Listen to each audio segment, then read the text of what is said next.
Translation, please. Anybody? May he disclose to us the reasons and the secrets of the 12 names and breads, doubled and something. Doubled and singular. Yeah. Right. All right, excellent. So what were we saying? Oh, I actually erased singular. We were saying that in general, this hymn from the Arizal to exclose to me, to reveal to me, Yegalilam, the reason of the 12 showbreads. And the 12 showbreads are his name. Showbreads? Showbreads. Yes, exactly. They brought them in the base of Mikdash. Like the shelves. Shelves on the shulchan there.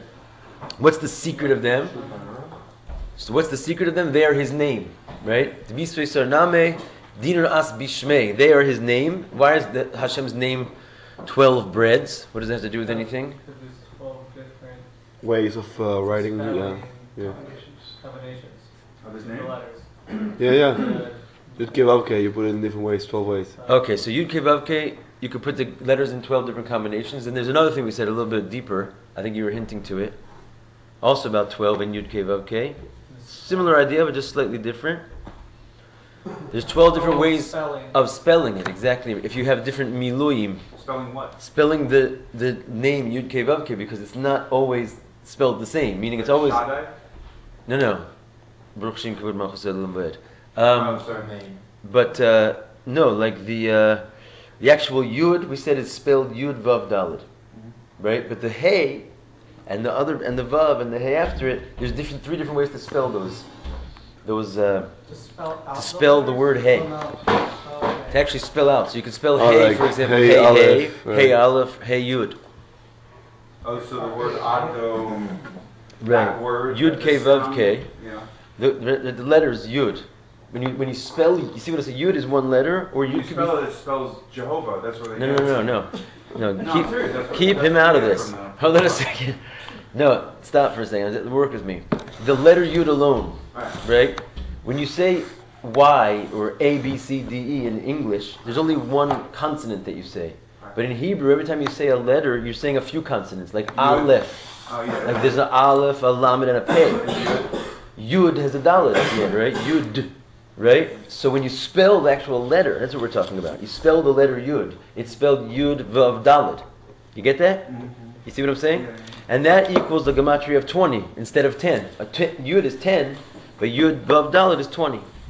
You see what I'm saying? So the Hey Vav Hey, right? The rest of Hashem's name, that can be spelled in different ways. It gets complicated because you could spell Hey either Hey or Hey Aleph or Hey Yud, just the letter Hey. You see what I mean?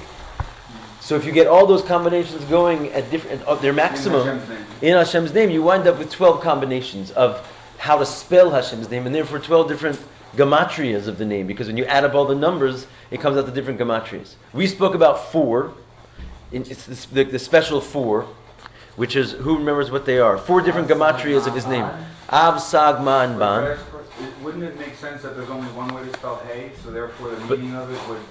Well, when you say if it makes sense, I would have to say, just from principle, it doesn't make sense because there are 3 ways of spelling Hey. So, I mean, it could have made more sense if there was one, but that's just not what it is. But Yud, there's only one way? Wood is only one way. Oh, okay. Yeah.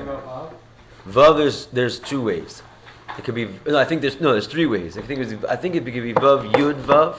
Strangely, Vav Aleph Vav and Vav Vav. But there's 2 Heys, so therefore it's double. There. Right, Za is one? And then each one can See? be spelled Za is one? Za. How do you write Za? With Yeah, Zayin Aleph? No, it's not one. Za is not one. Za is not one. No.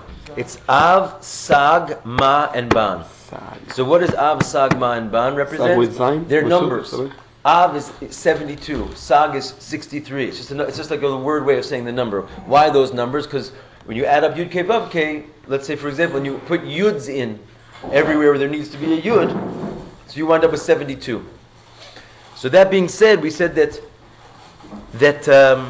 what is the secret of the Maras HaMachpelah? Getting into that jumping springboard from that conversation, what did we say was the Maras HaMachpelah? Doubling up. It means the cave of doubled. So we saw in Rashi yesterday, because there's pairs in there, or it was a bayis v'aliyah. There's 2 floors. But what does it mean according to what we're saying now? double Hey. double hay. Can you say more about that? I'm with you. It is a double hay, but what does it mean, a double hay? It's the double hay of the lower name of Hashem. Maybe? Yes. That What is the what? means- I'm just gonna see if you guys can remember all this stuff. You What give is up, you have double what of name? Which one of those Av, Sag, Ma, and Ban is Maris Machpelah associated with? Ban. Ban. Good. And why is that? Because it's double up of every letter if you give okay. Right, because when you put in the filling in of the letters for the Shem Ban, you always just double the letter that was there before. That's like the secret of it. So it's like, for example, you want to spell Yud, it's Yud. Hey is Hey Hey. Vav is Vav Vav. Hey is Hey Hey. That's like the uniqueness of the Shem Ban. It's doubled. So in general, the Maris Machpelah, in general, represents the union of doubling. Right? But here we're also saying, so it's the Shem Ban. We're also saying that the actual last hey there, particularly, is the Maris Machpelah. The hey hey at the end of that Yud Kei Vav Kei, the final hey, which is spelled hey hey, particularly that's the union of the Maris Machpelah. The final hey of the Shem Ban. Do you double up the yud too? When you mean double up? Like yud yud? No. That's not a spelling of Hashem's name. Right. Sorry. Yeah. Where that comes from, I'm we're not trying to sure. figure that out. Yeah, because it's It's 26 plus 26 is 52. exactly. That's what I was saying. You give up okay, 26 plus 26 is 52. So how do you not put So we that thought you double yud? up every letter.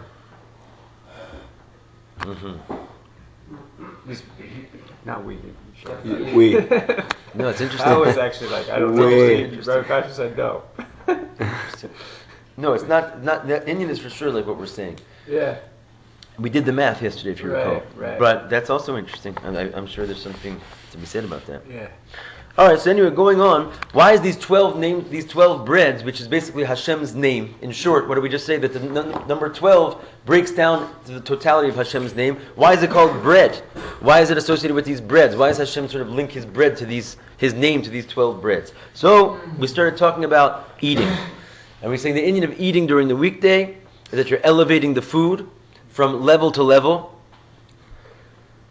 By eating it itself, you basically turn the material of the food into a human being. Adarabba, you turn it into a Jew even.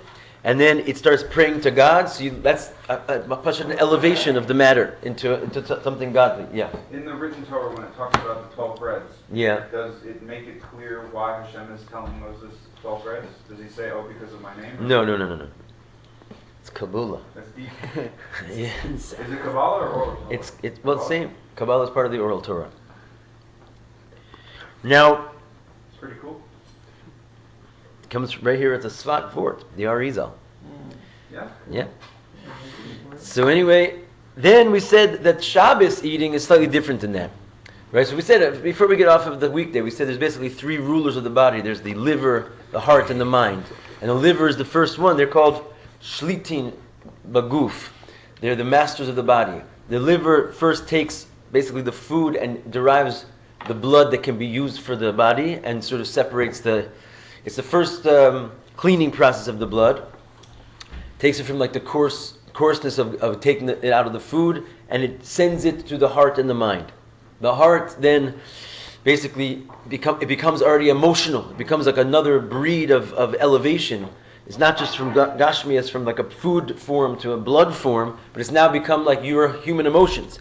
And then to the mind, it becomes your human intelligence. So you must elevate the food. And this is the whole purpose of eating on the weekday, is to elevate this food.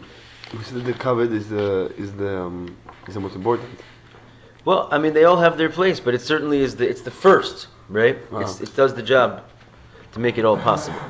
Then we said there's the eating of Shabbos. Now, first of all, what is the process that takes place there? Is borer, refining, separating, because you're basically separating the coarse shell of the food from the inner life force of the food, and that's how you're able to elevate it. As the food is just a loaf of bread on your table, you can't really just like elevate it to a thought, because it has klippa on it. It's connected with klippas nog. You have to sort of take out the ruchnius from it, and that is only able to be done if you leave the gashmias behind, which is why also when you eat it, you leave some of the gashmias behind and waste. Right? You have to sort of get rid of the thick coarseness of it in order to get out the ruchnius, and it's called a job of refining, borer. And we said on Shabbos, borer is aser, right? Which is a whole real deep spiritual thing regarding everything having to do with reality, really. This is like something to remember. If you want like that sort of a crying call of what is Shabbos? Shabbos borer aser, right? You're not allowed to do borer. What is borer? It's the refinement of the world. It's the need and the necessity to remove the outer shell in order to get to the inner spiritual life. You're not allowed to do borer. And we said why? Because klippas noga ceases to exist on Shabbos, right? Which means all of regular physical food or reality, anything, it's no longer distorting and hiding God. Klippas noga is called like the shiny klippa, right? Why is it the shiny klippa? Because unlike the three impure levels of klippa, as everyone hopefully knows, they can't be elevated to God. You can't eat them. They're connected to the chitzonim, and all you can do is avoid them. But klippas noga is basically everything else in the world that you can utilize it and use it for kedusha. But that's only if you do that. You have to utilize it for kedusha. But as it stands, it's klippa. It's basically bad. It's basically concealing God. It's a cow in the field is just something which is concealing God. Until you come along and use it for God, it's a klippa. And the idea is that, what does it mean that on Shabbos klippas noga disappears? Think about that for a second. It means there is no more sort of just stam level of the world as it is being in an opposition to God. The world, on the contrary, it's kedusha. There's gimel klippas atameus and there's kedusha. There's only two realms.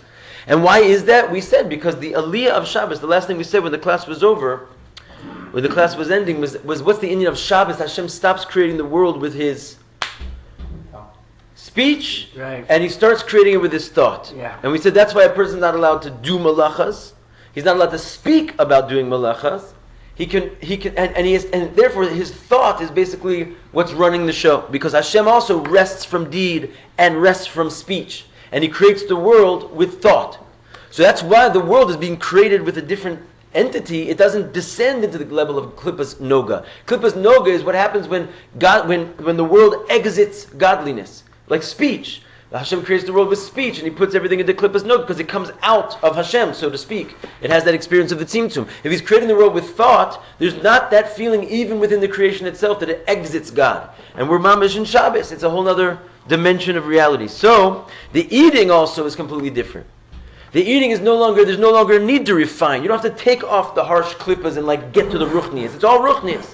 So when you eat, it's actually a hamshacha. It's not from below to above, it's from above to below. And it draws godliness into you when you eat. So to a small degree, we already understand what these 12 showbreads are. In other words, it's eating God, basically. Right? It's eating all the dimensions of God. It's basically, Elokus is in the bread, man. And you can just eat it and it feeds you like a divine hamshacha, like you're getting something from the base of Mikdash. The holiness of infinite thought. Well, I didn't fully get that. Which part? That whole thing? Eating God? That part. How do we link Because the 12 showbreads is Hashem's name, right? And we're saying that they represent bread. So Hashem puts his name in the bread. He puts himself in the bread, basically. Like it's a godly entity, these 12 breads. Okay. So when you eat it, you're getting Elokus. You're eating Elokus. Whereas normally that's a Shabbos type of eating. Benjamin, is there something I said? No, I don't get something. L'chaim, l'chaim.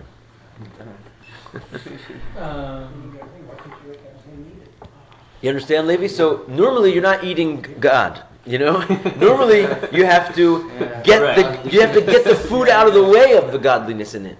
Which literally you have to peel apart. You have to take out the coarse externalities all the way on 3 levels. You have to take the coarse externalities of the actual physical matter of the bread. When you eat it, you get rid of some of the physical parts that are not spiritual, just waste. Then the liver does that whole process all over again with the blood. It says, okay, within the blood itself, I'm going to leave some out. Some has to be basically this, and the rest, the good parts that I'm going to take the chayes out of that blood, I'm going to send it to the heart. And even the heart, when it gets it, the heart is not intellect. The heart has to also do some kind of a refining process to leave the regular stam blood and send special blood to the brain, which is going to become intellect. It's like the most refined. So there's this process. If you want to get the godliness out of the thing, you have to strip it away from all the things that are concealing it and covering it over. Versus on Shabbos, you don't have to do that. There's no borer is usher on Shabbos. You're not allowed to separate things, because you don't have to, because the elokus is in the externalities even. You can eat the bread, and it's you don't have to go through a whole process of getting the godliness out of it. On the contrary, it's God's name. You're eating God's name. You get it? Okay. You follow? Yeah. Because the klipa noga is not there, and because And therefore, what is it? If it's not klipas nogi, it's either gimel klipas atameus, which the 12 breads are Right. not, or it's elukus, it's kedusha. Right, it's no. It's like eating a Torah. Because Yummy Torah. basically a person's, someone's showtime is like a mizbeach. That's on the weekday. That's on the weekday. That idea is not. That idea is not Shabbos. what we're talking about on Shabbos, Okay. right? Because the other, It's all being elevated, something other. right? Something's being elevated. Right. It's an interesting thing that why they did offer sacrifices on Shabbos, but it's also different. Like the sacrifices were Okay. different on Shabbos, right? They served a different function. Put it like that. And the difference of function is what we're. Because In general, you guys, this is the idea that like there's the 6,000 years versus the Messianic age. And we talked about this before. We said like when the Rebbe says our work is done, we finished polishing all the buttons. So what does it mean? You go from a weekday work to a Shabbos work, we said. And the weekday work is you have to, like the world's broken and you have to fix it. You have to like make sure that you remove the negative parts of the world so you can get to the holy parts, And in the seventh day, basically, it's all holy. Just like you can elevate everything all of a sudden. It's nothing's holding it down. Anyway, How does Yom Tov work? Is that like Yom Tov, how do you work? Nobody knows. That's No one knows. All right, no, let's go on. Okay, Yeah, fine.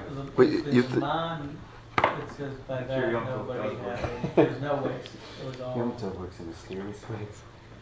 So does that because when they're in the desert? when they were in the desert, they were in this type of thing where they didn't have to elevate. It was all coming from above to below. Ooh, good question. But it's interesting. The man didn't fall on Shabbos. Right. So what's that all about? I forget. There's a whole mamish Indian over there. About the In the weekdays they prepare it, and the Shabbos. name of Hashem that gets dissolved in the waters of the Saita. It's also like drinking, sort of eating God. It's in 6,000 years Could be. before. It's another Indian. In Yeah. 6,000 years we do borer basically. Yeah. And then when Mashiach comes, Right, we so- don't do borer. Right. But so what are we doing? Right. We're making yichudim, basically. Oh, wow. And that's the idea is that to make a yichud, it's like almost, for example, it's like you want to marry a woman. You can't marry X woman, Y woman, Z woman because they're not fit to, let's say, marry a Jew, or they're not fit to marry a Kohen. Like first you have to borer, you have to mivarer what is marryable and what's not marryable. And then there's that's called sort of the process of engagement. You're engaging with it, but you haven't married it yet. So that's all the gullus, basically. The whole gullus, the whole process of 6,000 years is we're engaging with it, seeing what we can marry, what we can't marry, what can be done, what can't be done, what can be elevated, It's getting organized. and Pasha separating everything.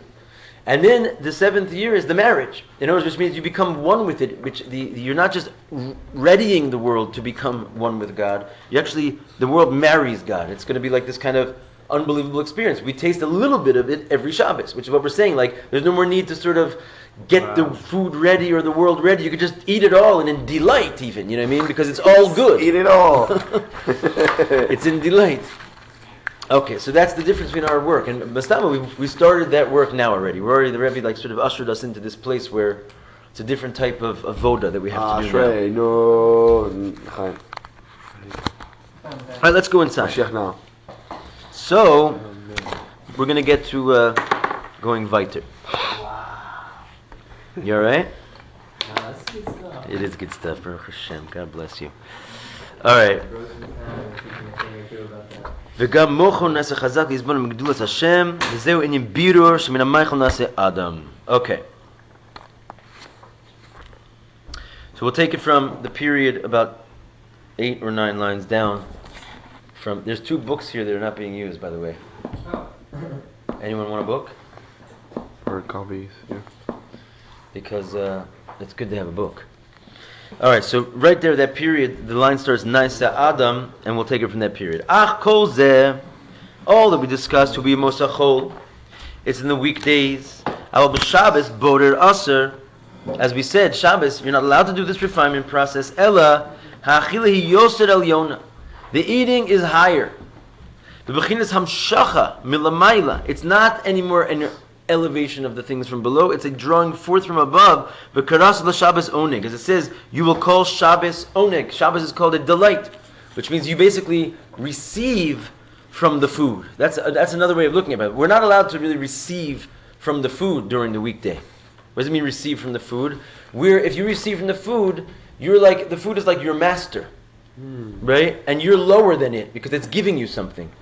We are supposed to see ourselves during the weekday as we're giving something to the food. We're the mashpia on the food, right? And we're going to basically help it to come up. We're not if we receive it from it, that means we're getting taibas from it. It's like we're becoming lower than it. It's the whole idea of like iskafia. But on Shabbos, the karasa Shabbos oneg, the food is a tainuk. In other words, we receive pleasure from the food, and that's like part of the mitzvah because it's higher than us. And what are we really receiving pleasure from? Az tisanek al HaShem, as we say in the Kiddush. Then Az, going on Shabbos, or the 7,000th year, whatever it is, you will tisaneg, you will have tainug al HaShem. It's really HaShem you're having tainug on. In other words, because this bread is not bread anymore. It's no longer like a concealment of Hashem. When you eat the bread and you're receiving tainug from the food, okay, let's face it, you could still have taivas on Shabbos. Right? If the tainug that you're receiving is literally from the food, that you're certainly not right in the Shabbos mind either. But the idea is that the food is elukus, and and it really is. So you can properly connect yourself. When you're receiving this tainug from the physical world, you're az tisaneg al Hashem, al avaya. You're actually having godly pleasure. You're eating godliness, and it's coming into you. You're receiving it. Ki hine kasiv. Okay, so what's the whole mechanism behind this? It says in Tehillim, last and first you formed me. Adam Arishon is speaking, page 30. Last and first you formed me. What does it mean? Right? Basically, we have a first and a last. We're last in the fact that what? We were created at the end of the animal chain. Right? So when it comes to last, we came out last. But why are we first? Why are we first? Because we come out first. We're the chosen of people. Okay. Yeah, b'machshava. Right? Very good. Sof masev machshava techila. So what comes out last indeed is actually first in thought. So even though we came out last, the whole thing was made only because of us. Because basically he thought of us and then he started everything. So we were first. Okay, so what's he saying? It's like first class boarding. Shamachal kamoshu lamata, that the food, as it is below, b'ridaso b'shviras hakelim, when it fell and descended in the shviras hakelim, hinya adam hu b'chinas kedem. Okay, so he's going to redefine this whole thing. That was the stam idea is that we were last in creation, first in thought. But here he's going to go in another direction with this Tehillim. He says that the food, as it descends in the Shviras HaKelim, then the Adam is on a level of Kedem. He's above it.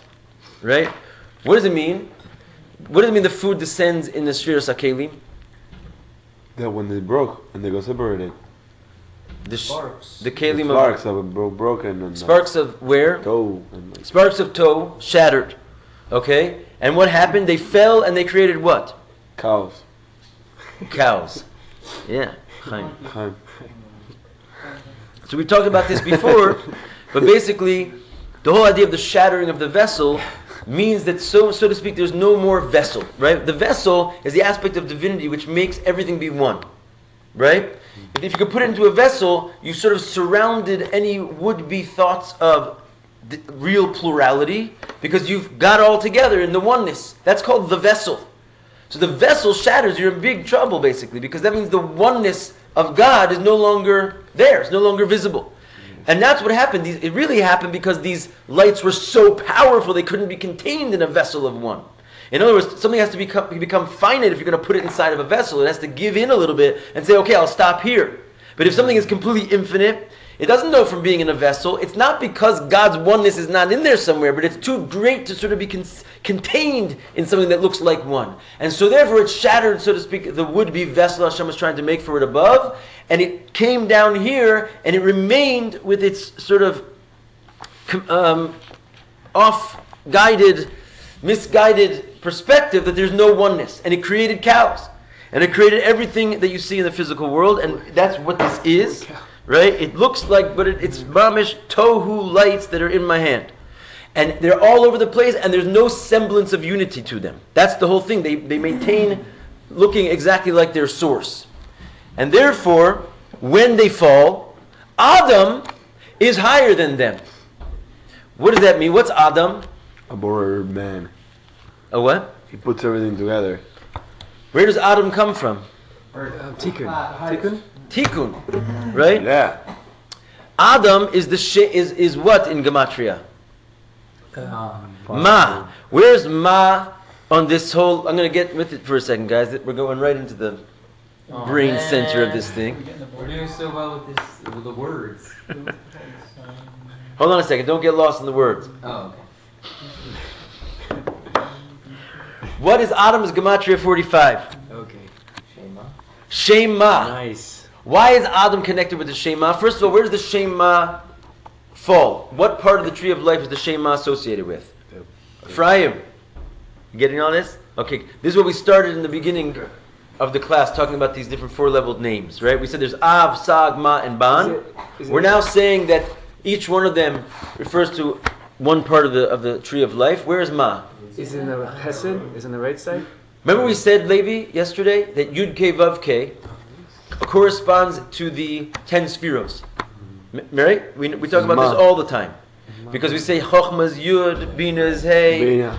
Za is Vav, and Malchus is Hey, right? Bina. So in that capacity, the four levels, Yud K Vav K, is also exactly corresponds to Av, Sag, Ma, and Ban. Those four gematrias of Hashem's name reside on those four levels of the tree of life, right? Yud K Vav K.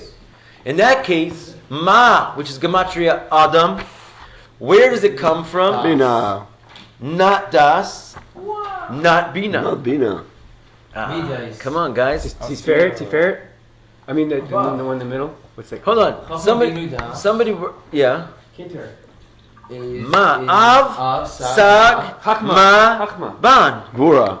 Hold on a second. Wait, please. Sorry. Say L'chaim. L'chaim. Actually, you have to go get the actual L'chaim at this point, because that's... No, David, I'm joking. No, I am joking. David, come over here. Davido, please, Davido.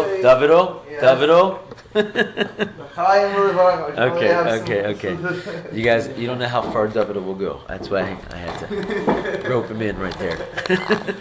All right. So anyway, let's please concentrate for a second. We're saying that basically we always talk about how the 10 spheros are corresponding with Hashem's four-letter name, don't we? Yeah. Always talk about that? Yeah. So somebody please raise a hand. What is the correspondence? Yeah? Av is Yud. Hold on a second. Wait. Yud is what on the spheros. On the spheres, Yeah. is Nachman, And Hey, is Bina, Vav, there's the 7 midas, the sixth midas, but okay, good. And Hey, is as a verse, is and what's Hey, the final Hey? Malchus. Malchus. Okay, so Yud K Vav K. Now we're basically saying that you can take the 10, you can divide it into 4. It's 4 segments. So that being said, we also have 4 segments, 4 general, even though we said ultimately there's 12 permutations of Hashem's name, here we're talking about the big 4. And that's Av, Sag, Ma, and Ban. Right? So what do they correspond? If you're going to put the same 4 onto the chart, what does Ma correspond with? Zer Anpin. Zer Anpin. Yeah. I just saw it You here. see that? Yeah, You got that? Yeah, that's right. You with me? Wait. No, I want everyone to get in on this. Wait, how is Av? What's Av then? Avid Hakma? Chochma. But what's Bina? Sag. That's why I got all the way around. I got all the way around. Flipped. It's unfair. Okay. Can you grab me a pen from over there? Just should be sitting right there. It's One of those, Samech yeah, and what? That's it. Thank you so much. Samech what? Just real quick, let's go through this. Oh, Samech Gimel. Samech Gimel. All right. It is So- Sag because Samech is 60 and Gimel is 63. Oh, okay. And then this is Zeranpin here. Alright, just Zeranpin. right here. I don't know this. And this is Ma. Okay, so you have the 10 spheros. You looking? Just, I know you guys just kind of all got it, but maybe not everybody did. See the 10 spheros? You can see those? No? No one's talking. You can see them? I see them. Okay, so you see they break down into these 4 segments, and this is really Yud, K, Vav, K. So it's also Av, Sag, Ma, and Ban. So what is Ma connected to? This region, which is the region of the Midos, or we call Za. We call it Za, Zer, Anpin.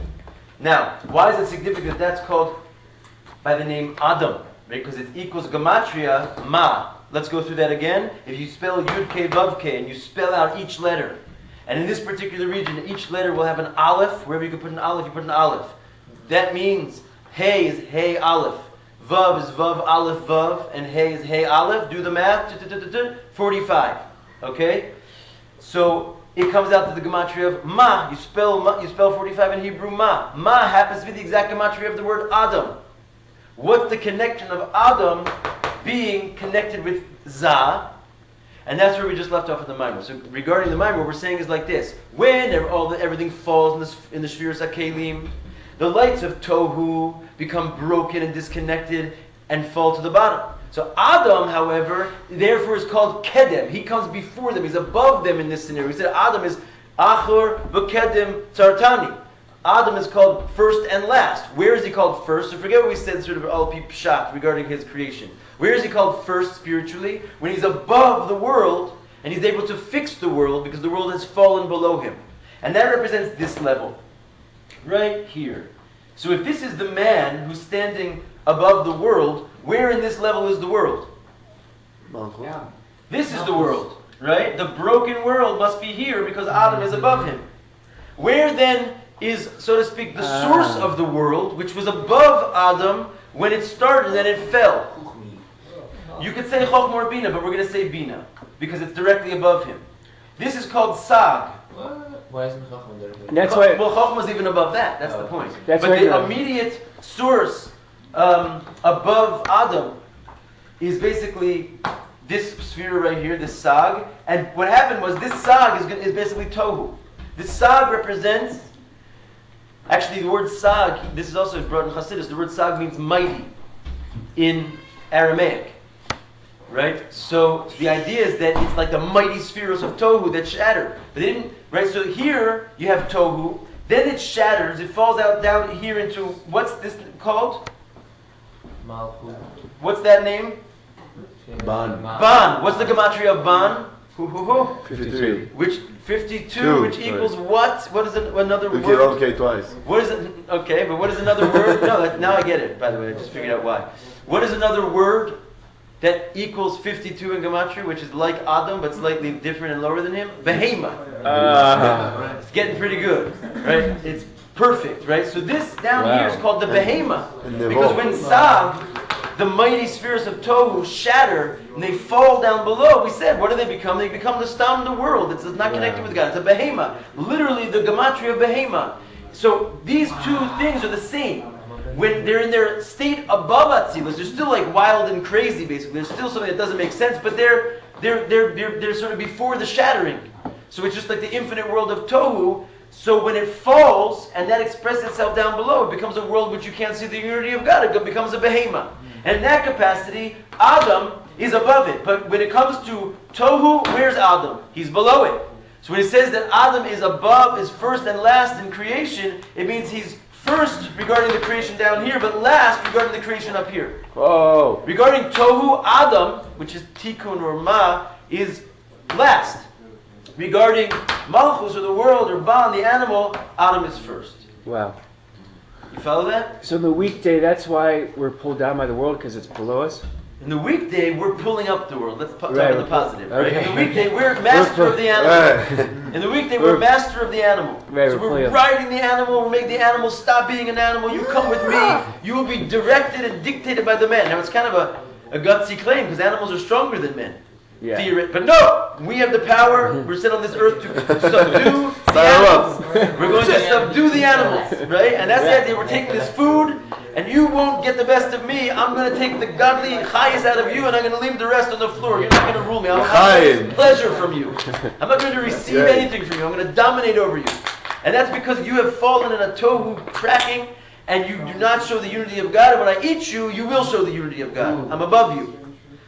Okay, but over here, that's not what's happening. Over here, let's just talk about this move for a second. You have tohu, which we said was infinite lights which refused to be contained in a vessel. Which means they were so strong, they were sag, right? They were so mighty, they couldn't be contained in a vessel. So that was kind of a good thing, because we're saying that they're infinite, so like the oneness could not sort of surround them and contain them. So what's the definition then of ma? Is that they calm themselves down to enable themselves to fit into a kli. But then on Shabbos, the world goes to that place, to ma? So on Shabbos, what happens is there's no more behema. Right. So the behema essentially returns to its source, and then it's from the world of tohu, and therefore it can feed us instead of us needing to dominate over it. Right. So we receive from it doesn't change its entrapment in the world. You know, it still looks like a piece of bread, but it's not a piece of bread anymore. It's not fallen. It's not in a fallen state. It's in its risen state, and therefore when you eat it, you're eating something above you. You're not refining something below you. You're drawing down.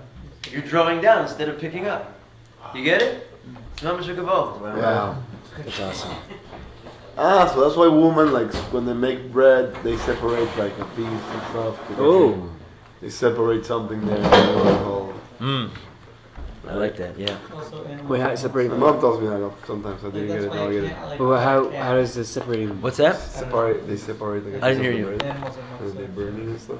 I know, but how does that fit? Animals are with what we're saying? muksa. Like if you had to say somebody had a cat. Like a thing there. Okay, so there's still gimel klippus atameas. There's still a way of falling out of Shabbos. Right, but there's not. But if it's not out of Shabbos, then it doesn't have to be elevated. If Shabbos allowed it to come into its boundaries, which like say muksa is out of the boundaries, malacha is out of the boundaries. Shabbos you can only do certain things, but whatever you can do, you're doing it on a whole nother level. It's higher. Whatever's inside of the tehum. It's already there. Yes, it's already there. That's right. That's the part that HaShem said is the aspect of the world, which is sort of like being able to be.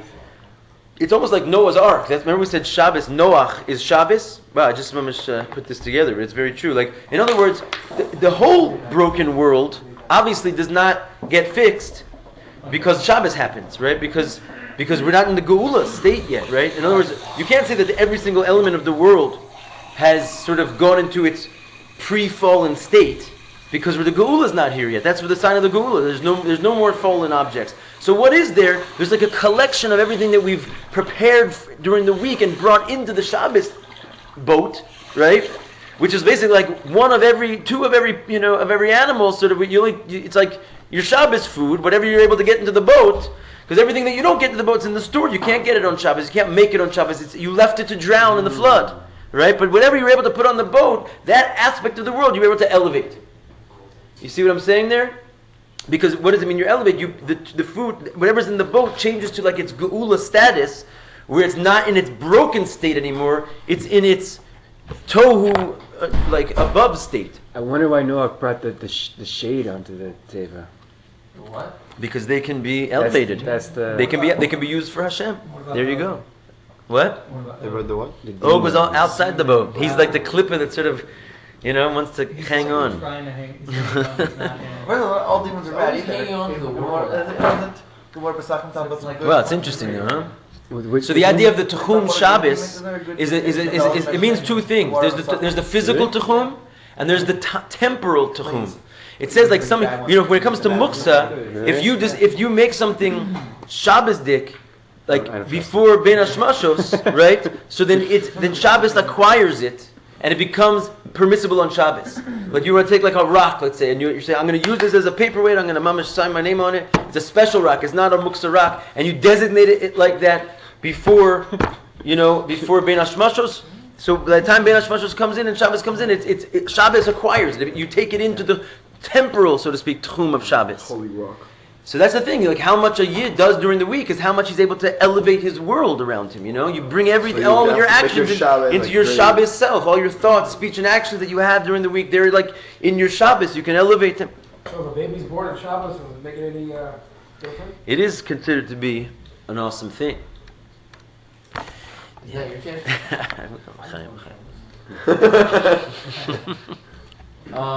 Question. Das was not squared off in that. Right. So that's Like that's right. Das is sort of not part of the essential division into four, and the reason is because Das is sort of like the inner glue which binds them all together. It's a special. It's connected with Kesser, which is it's a little bit out of the world. It's like the Elokus that can come in and sort of unify all the disparaging parts. So it's not. It's a little bit deeper. It's behind. Okay. Why would you give up K, all this, 26, 52? No, if I'm going to guess, I'm going to say that it's like the Indian of a Baal Tshuva is higher than is Kaflaim L'Tushi, it says. Like when you save something that was going to be lost, like a Baal Tshuva, it's doubly great. So Shem Havaya just is something as on its own. When you double it, which means you're able to put it into the Gashmi, it's also, so you take the Behema with you, it turns into 52. Like in other words, it's a double measure of Havaya. Right. When you're able to bring Havaya also down into a lower place. Okay. So, back inside, it says, past and present you form me, last and first you form me. What does it mean? That the food as it is, when it descends in the spheres HaKelim, the man is higher than it. Adam hu b'chinas kedem. He's first. Shamaychel hu misbarer al yedei Adam. Because the food becomes refined through the man, as we just said. Aval b'shorsho lamayla, but in its root above, hu ma'olam hato. The food is from the world of tohu. That's where it comes from. That's how it got to be so low that it fell and broke. Lifnei Malach Melech Libnei Yisrael, and before there reigned the king amongst the Jewish people. What's that? It's a reference to the Chumash, where it talks about the kings of Edom that ruled before there reigned a king amongst Bnei Yisrael, which is a throwback to the world of Tohu, which is, so to speak, preceded Bnei Yisrael, which represents Tikkun. Right. So that's where the food comes from. It comes from actually a state which is before the Bnei Yisrael. It comes from Tohu. What does it say regarding those kings of Tohu? They quickly reigned and died. In quick succession, they all died. They couldn't sort of like bear each other's kingdoms like the spheres of Tohu. They fell. They didn't have like long kingdoms and so forth. They just like shattered and fell. V'yamas v'yimloch. Okay, they died and they reigned one after the next, etc. So what does that represent? Represent the falling of the food, that it becomes below Bnei Yisrael. Then Bnei Yisrael ruled over the kings of Edom. However, despite the fact that they fall, we can see that the root of it, the food, is Yoser Gavoa Ma'adam, is higher than the man. And how do we see it? Not just because you have to have some spiritual eyes of the Arizal. You can see there's an advantage of food over man, even in its fallen state, in that what? We need it to live. It's literally enlivening us. So just like the lights of Tohu are the life force of Tikkun, it's just they have to like sort of chill themselves out, condense themselves and become like normalized in order to give life to the world of Tikkun. So too the food. We like chill out, normalize, and refine the life force which is in all these objects in order for them to come into us. It's called digestion, and give us life. So it's basically a physical representation of Tohu enlivening Tikkun is us eating, basically, right? Because they have the life force, but in its present state it's like too wild for us to contain. We have to shecht it and salt it, etc., and finally digest it and bring it. By the time we get the life force out, it's because it behaved itself and it enabled itself to contain itself into a tiny little human being. But nonetheless, what do we see? It's our life source. The Tohu is higher than Tikkun, it enlivens it. Wow, we have a serious... It's like Kinnis HaShluchim all over again before it starts. Hey. Okay. So anyway, and the man, he receives life force from this food. And why is that? Because of the other thing it says in the Tehillim. We're last in the deeds of creation. In other words, we were sort of created last, i.e. we're behind everything else is above us, and we must receive from it. Ubeshabbos, shuzman aliyas ha'olamos. Now here's where the kick comes in. On Shabbos, when the worlds get elevated, the worlds, so to speak, stop being in their fallen state, and they elevate themselves back to their sort of pristine state where they came from. As we said, maybe not the whole world, but whatever you're able to get on the ark, you bring it up and it rises above where it was before. It rises up above the flood waters. So you bring the world back into like Shamayim. Mis'ala hamaychol kamoshu b'shorsho. So the food, whatever food you're able to bring in the Shabbos Techum, it elevates itself as it was back in its source. It becomes shining with the brilliance of Tohu. V'nimshach. Tohu is infinite, right? Tohu is infinite. I guess Ariel left, but I guess we were saying we also ate man on Shabbos. We just didn't collect it, right?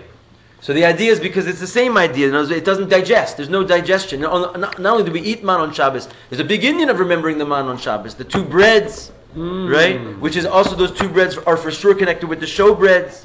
So the idea is that they represent a type of eating which has no waste, right? Like the man, because there's no waste, because there's no refinement process. It's just all good from above to below. Show how like preparing them and like. And therefore, when you eat, it draws forth life to the soul from above. Lamata al yedei yud beis lachamim. So how does it happen? Through these 12 breads. In other words, these 12 breads are actually kind of like no joke. Just like we're saying Chevron is basically no joke. A place on the world which is a divine name, right? It's a divine name. It's not just a cave. So too, we're saying these 12 breads that were in the base of Mikdash Chaval, we don't have them anymore. It's like that's what's missing from our lives, It's because when these breads were in the world, life came through them. In other words, the ability for all this food to be on such a high level was because these 12 breads. But Hashem basically, the base of Mikdash, made it a godly bread, and from those breads we can make our bread a godly bread. So we have like somewhat a taste of that, but it's not the same without these. And what is the 12 breads ultimately? It's all the different permutations of Hashem's name. Wow. Right? They were like sitting there, fleshy breads, There, Hashem's name came down, entered into the world through them. There's not enough time in the morning, huh? Especially when I come late. All right, tomorrow will have to be our last class until the break. I figured out how you can have the class while you're gone every day. Yeah, let's do it. Skype. Should we do Skype? I was thinking Skype. that. I'm into it. Yeah. What time is it in the morning right now in America? It could be good. Could be good. It's yesterday. That's the problem. I think we should. Pasternak. But then, If we do it at least once, we could be like yaitzing. Well, whose computer can we No, we use? can do it anytime. What? Talk about Skype.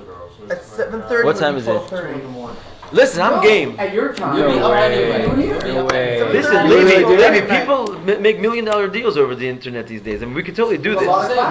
But no, but whose computer gets the internet? Right, let's do it. No, I don't think it's a Okay, problem. you We got like Yom a- Tov over here. He's like our a- guy. Yeah. Yom Tov, we want to make classes while we're gone. Can we set up a Skype thing, like a stream? One class. And I can see everybody also, right? Show Yeah, us, class. we can use do shows. that, right? Yeah, when I was in Seagate and we had a snowstorm and the rabbis couldn't come, we did it for Skype every day. 12:30, your class will start at 12:30 at night.